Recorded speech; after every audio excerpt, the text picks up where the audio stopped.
done, but The quality of McGill and Laval medicine are all the same. I mean, as well as. as far as what Nicolas told me, yes. But one is for the English and one is for the French. Okay.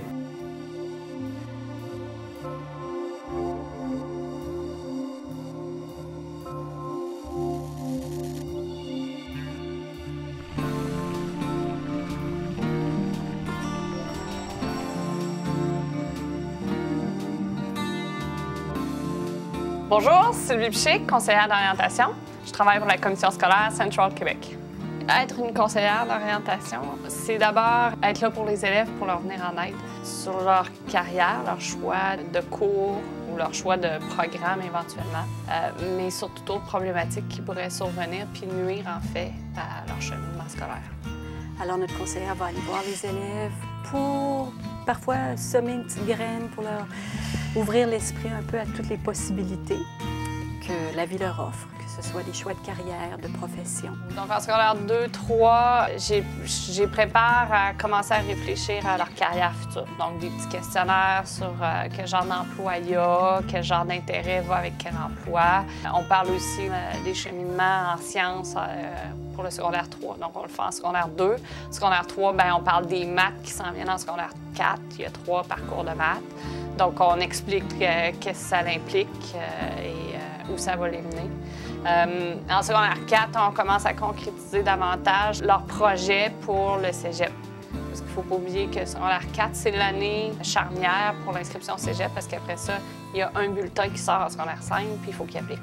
Puis pour secondaire 5, bien là, c'est tout ce qui est en lien avec le processus d'application au cégep dès septembre. Donc, ça s'en vient au 1er mars. Voici ce que vous avez besoin. Des sorties au Salon Éducation-Emploi, des sorties étudiants d'un jour pour certains, des visites de cégep. Et puis, de l'individuel en secondaire 5, c'est beaucoup plus que le groupe. Là. Je pense vraiment dans le secondaire 4 et le secondaire 5, nos jeunes d'aujourd'hui, ils ne savent pas vraiment de qu'est-ce qui est amené pour leur avenir. Puis je trouve que le guidance, ça donne cette habilité-là de voir c'est quoi les options.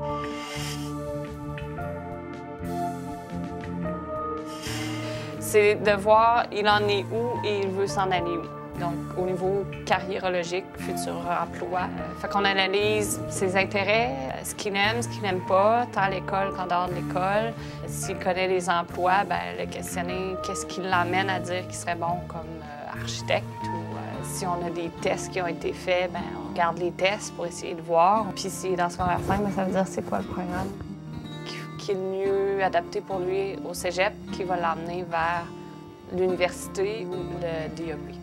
Bien, c'est un étudiant étranger, donc qui est ici pour faire une année d'études. Puis il y avait des questions sur si je veux devenir médecin ou pilote d'avion, ça prend quoi ici pour être admis, ça coûte combien, quelle école est le mieux. Bref, des questions qui ressemblent beaucoup à nos étudiants normaux, mais qui sont un peu différents parce que lui, il est étranger. Mais grosso modo, c'était pour lui sa raison de me consulter. Si je reviens étudier ici, ça va impliquer quoi, puis j'ai besoin de quoi. Donc, on revient à la base. And I come here because I'm not from Canada, so I need information by office from my school. And I come here, I ask about all the university and the way how can I apply here. And she clearly explained me all the way and how can I do it.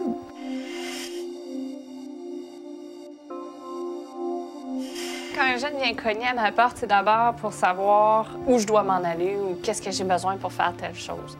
Ce que j'ai appris avec le temps, puis on nous en parle à l'université, mais c'est pas conscientisé, je pense, tant que tu le vis pas, c'est qu'un jeune qui a des problèmes avec ses parents. Dans le sens que ses parents le voient médecin, mais lui, il se voit mécanicien. Je fais la relation d'aide parce que si je l'aide pas à régler avec ses parents le fait qu'ils n'ont pas la même vision sur son futur, il ne peut pas savoir ce qui s'en va. Parmi nos élèves, il y en a qui vont aller voir la conseillère puis qui vont sortir un peu là, du champ seulement académique, mais qui vont parler de leur personnalité, leur style d'apprentissage. Et c'est là que la conseillère peut même devenir une confidente.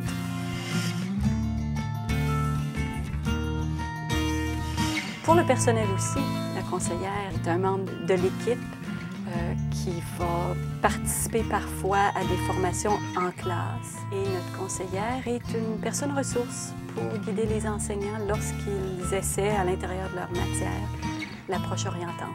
L'approche orientante a été implantée pour aider les jeunes à mieux se connaître. L'application, c'est de passer par les profs, entre autres, par des activités, d'essayer d'aider les profs à travers leur matière, glisser de temps en temps. Bien ça va être utile pour ceux qui veulent s'en aller, ingénieur mécanique ou la GED, tu vas l'appliquer comment, puis quel métier applique ça, puis comment il l'applique. Puis surtout, moi, la façon que je vois ça, amener les jeunes à prendre des temps d'arrêt pour réfléchir, parce que je pense qu'on est les mieux placés pour les motiver.